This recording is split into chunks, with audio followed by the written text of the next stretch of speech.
Welcome everybody to this video. Inspiration struck. I've been promising people in the comments this video for a while, and so I thought I'd just throw it together real quickly. This video is going to be walking through all of my tones that I've kind of crafted over the past few years. I'm very fortunate to have an AXE-FXIII and an amazing guitar that I get to play every single day. And this video is going to be talking about a lot of the sounds I use for YouTube videos and kind of just all about tone. So yeah, let's get right into it. The first one I'm going to do is my newest patch that I just made that you heard in the intro. It is I got it from I'll put his name up on the screen, but he did it. He does a lot of good stuff for the AXE-FXIII community, and he makes some killer patches, and this one was his tone match of an ADA MP1. I use it to get Nuno Betancourt's extreme tone.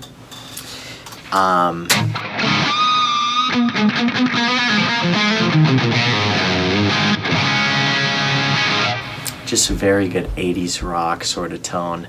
I also know people like Paul Gilbert used it, and I'm blanking on everybody else, but basically everybody cool in the 80s used an ADA MP1. It just sounds good. I know Nuno uses some sort of sonic maximizer. So in the preset, I've raised the presence and the depth. I'll put some pictures up on the screen of the preset as I'm playing you guys something.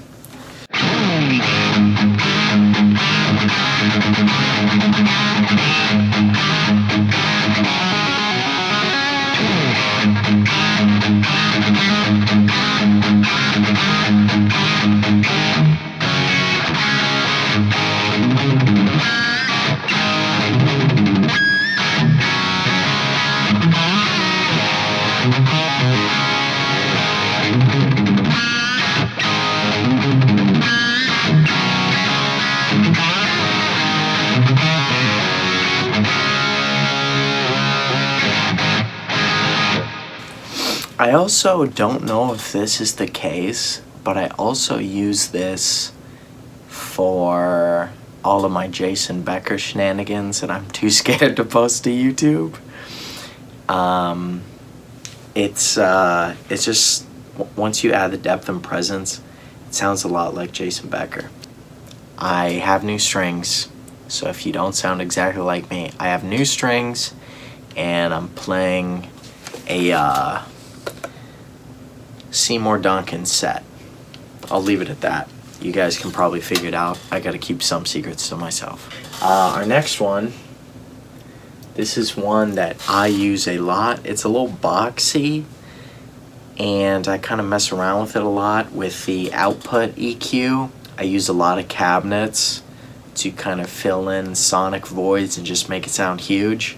And I use greenbacks because it's, to me, the most guitar sounding guitar cabinet, and I think it's a little more balanced and well-rounded than the V30 with 57. So here's this.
was a little terrible, but whatever.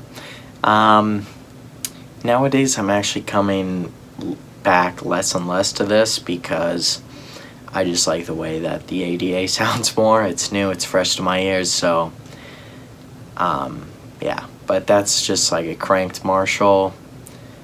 Yeah, like I said, low pass. I do like a weird thing with the delays where it's different in each ear. I know people like Steve Vai did that. Yeah, anyways, next one, speaking of Steve Vai, is my Steve Vai preset.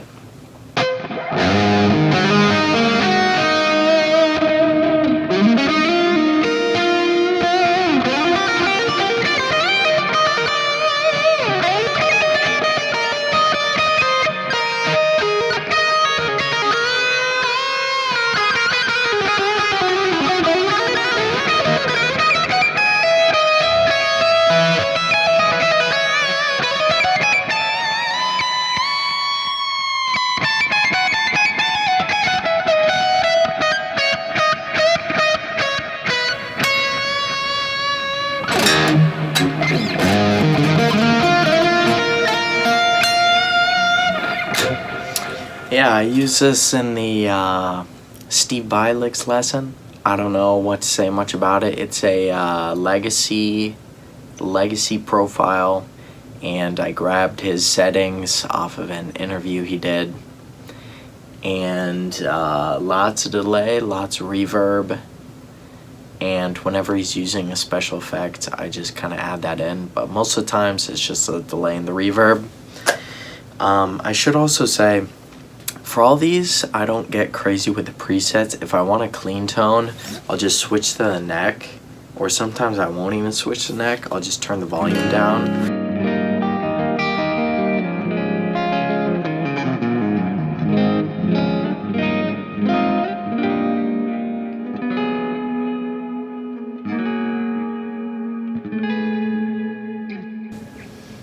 I'll just turn the volume down, and it sounds great.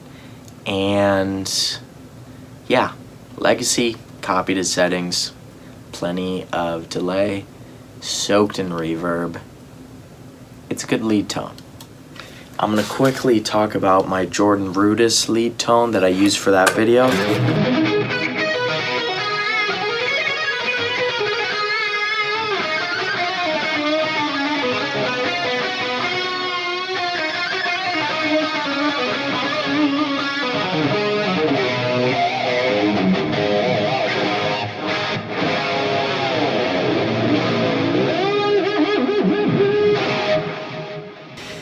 This one, I figured that the only difference between guitar amplitudes, like the amplitude wave, and a keyboard is that if you clip it hard enough, it'll become a square wave and sound like a keyboard. So this one is just chock full of gain, and I added a chorus, a delay, a reverb, and an enhancer. The enhancer splits it so that it's kind of like double tracking, but for lazy people. And yeah, it sounds pretty good. On my next one, this is my the one I use for harmonic voltage. My cover, I did that.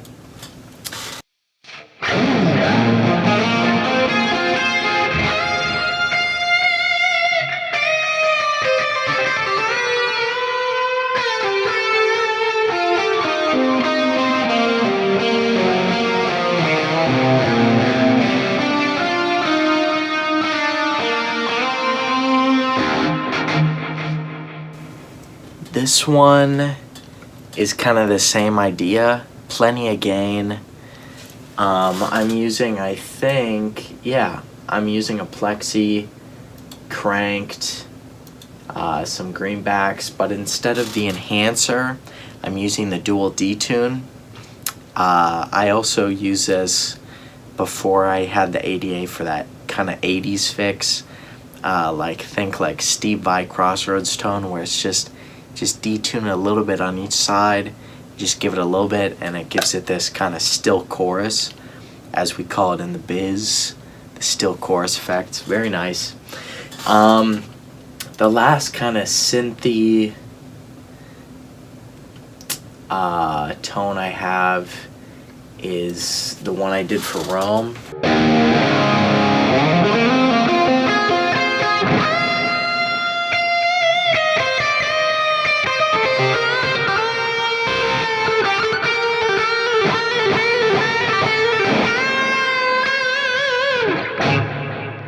Last, but certainly not least, the Eddie Van Halen tone match. That's probably what you're all here for. So I'll tell you all the secrets. Most of the time I'm using one I made specifically that puts everything in the middle. So this is a Plexi 100 watt jumped, and I kind of did the Eddie Van Halen settings where the high drive is at like 2 o'clock, normal drive is at 9, 10 o'clock, and then everything else is dimed.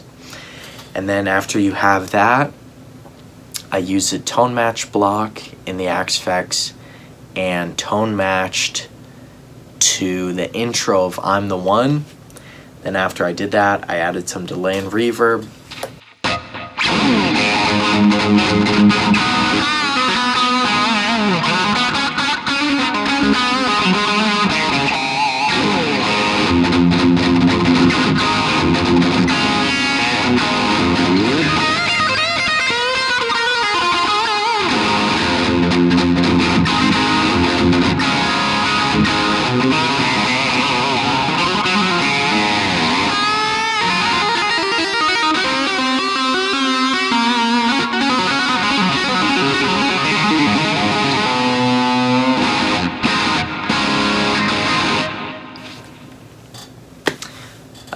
Not much to it. The other one I have is I have them labeled EVH tone match mono and EVH tone match stereo.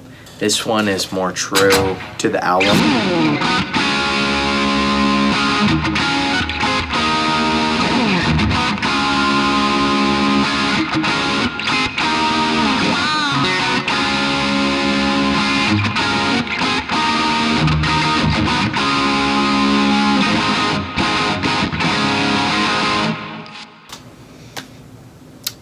Yeah, it's stereo, more like the album.